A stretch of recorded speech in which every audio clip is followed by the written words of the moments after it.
बिस्मिल्लाहिर्रहमानिर्रहीम। अस्सलाम वालेकुम। कुकिंग विद मोनी के साथ मैं हूँ मोनी अरशद।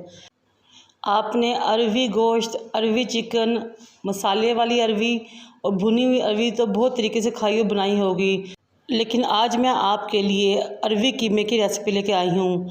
एक बर्तन को चूल्हे पर रखें, उसमें 2 टीस्पून ऑयल डाल लें।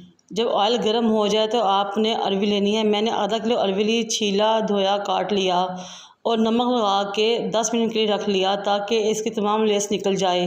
फिर बाद में अच्छी तरह धो लिया और निचोड़ने के लिए रख दिया और जब पानी अच्छी तरह निकल गया तो फिर उसको ऑयल में डालकर 10 मिनट के लिए मैंने फ्राई किया, यहाँ तक कि उसकी तमाम लेस ख़त्म हो गई और वो तकरीबन 80 to 90% गल गई। अब हमने तमाम अरवी को निकाल कर साइड पर रख लेना है। आप सबसे रिक्वेस्ट है कि मेरे चैनल को लाइक करें, शेयर करें, सब्सक्राइब करें और बेल आइकॉन को टच करें ताकि मेरी तमाम वीडियोस आप तक पहुंच सकें। अब हमने दोबारा उसी बर्तन में कुकिंग ऑयल का कप डालना है, 3 दरमियाने साइज़ के प्याज और 10 से 12 जवे लहसुन के लेकर उनको अच्छी तरह चॉप कर लेना है और उनको कुकिंग ऑयल में डालकर सौते करना है। आपने उसको गोल्डन नहीं करना। जब प्याज हल्का सा पिंक हो जाए तो आपने उसके अंदर 2 मीडियम साइज़ के टमाटर लेने हैं और फाइन चॉप करके शामिल कर देने हैं। टमाटर को 2 मिनट तक अपने प्याज के साथ भूनना है। फिर हम इसमें तमाम मसाले ऐड करेंगे, जिसमें 2 टीस्पून नमक जाएगा। मैंने आधा किलो अरवी ली थी और 1 किलो कीमा लिया था, इस लिहाज से तमाम मसाले शामिल किए थे। आप अपने सब्ज़ी या कीमे की क्वांटिटी के लिहाज से अपने मसाले कम या ज़्यादा कर सकते हैं। अब आप इसमें 2 टीस्पून पिसी हुई लाल मिर्च शामिल करेंगे, 1 टीस्पून हल्दी शामिल करेंगे, 1 टीस्पून पिसा हुआ साबुत खुश्क धनिया शामिल करेंगे, 2 बड़ी इलायचियाँ शामिल करेंगे। आप इसमें फिर दालचीनी के चंद टुकड़े और 5 से 6 लौंग शामिल करेंगे। तमाम मसालों को शामिल करने के बाद आपने इन मसालों को प्याज के साथ 2 मिनट के लिए भूनना है। 2 मिनट भूनने के बाद आपने इसमें तकरीबन आधा गिलास पानी डालना है ताकि हम मसाले को अच्छी तरह गला सकें। ये सालन पक के बहुत ही मज़ा तैयार होता है। जब आप इसको बनाएंगे तो यकीन करके हर कोई आपका दीवाना हो जाएगा। पानी डालने के बाद आपने अब इसकी अच्छी तरह भुनाई करनी है और पानी को खुश्क करना है। ये देखिए हमारा पानी काफ़ी हद तक खुश्क हो चुका है, मसाले की बहुत अच्छी बुनाई हो चुकी है। अब हम इसमें अपना कीमा शामिल करेंगे। कीमा शामिल करने के बाद कीमे को अच्छी तरह हम स्पैचुला की मदद से मसाले में मिक्स करेंगे।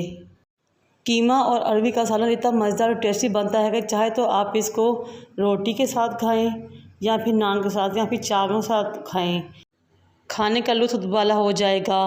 कीमे को मसाले में मिक्स करने के बाद आपने इसमें तकरीबन 1 गिलास पानी डालना है और तकरीबन 10 मिनट के लिए मीडियम टू लो फ्लेम पे कीमे को ढक के पकने के लिए छोड़ देना है।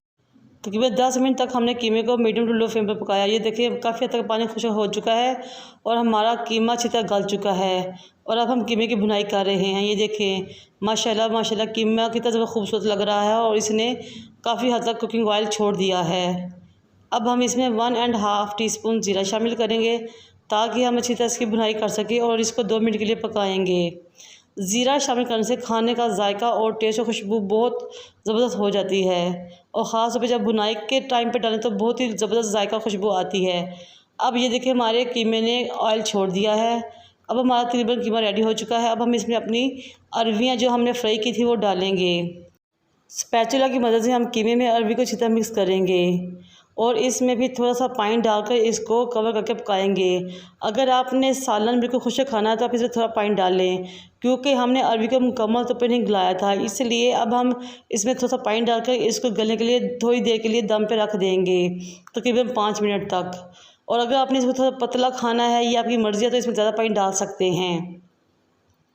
यकीन करें इतना मज़ा ये सालन पक के रेडी हुआ था कि आप जब बनाएंगे तो हर कोई उंगलियां चाटता रह जाएगा। अब पानी डालकर हम इसको कवर करेंगे और 5 मिनट के लिए हम इसको मीडियम टू लो फ्लेम पर पकाएंगे। माशाल्लाह माशाल्लाह हमारा कीमा अरवी का सालन कितना खूबसूरत और मज़ा लग रहा है और इसको देख के ही मुँह में पानी आ रहा है। तकरीबन 5 मिनट हमने पकाया। ये देखें सालन ने ऑयल छोड़ दिया है। अब हमारा बहुत ही मज़ेदार सा सालन रेडी हो चुका है। अब हम इसमें 1 टीस्पून पिसी हुई काली मिर्च शामिल करेंगे। काली मिर्च को इस टाइम पे शामिल करने से इसका जायका खुशबू बढ़ जाती है। अगर हम किसी भी काली मिर्च शुरू में शामिल करेंगे तो वो सालन को कलहाट की तरफ ले जाती है। ये देखिए सालन ने ऑयल छोड़ दिया है। काली मिर्च शामिल करने के बाद हम इसमें बारीक और धुला हुआ हरी मिर्चें और धनिया शामिल करेंगे। तो इसके बाद हम जूलियन कटा हुआ अदरक शामिल करेंगे, अच्छी तरह मिक्स कर लेंगे। माशाल्लाह से हमारा बहुत ही ज़बरदस्त खूबसूरत मज़ेदार और टेस्टी सालन पक के रेडी हो चुका है। ये देखें माशाल्लाह माशाल्लाह। इससे पहले आपने कभी इतना मज़ेदार अरवियों का सालन, वो भी कीमे के साथ, कभी नहीं खाया होगा। इंशाल्लाह मुझे उम्मीद है कि आप इसको ज़रूर ट्राई करेंगे और मुझे कमेंट्स में बताएंगे कि आपको मेरी ये रेसिपी कैसी लगी। मुझे और मेरे वालिदैन को दुआ में याद रखें। अल्लाह हाफिज़।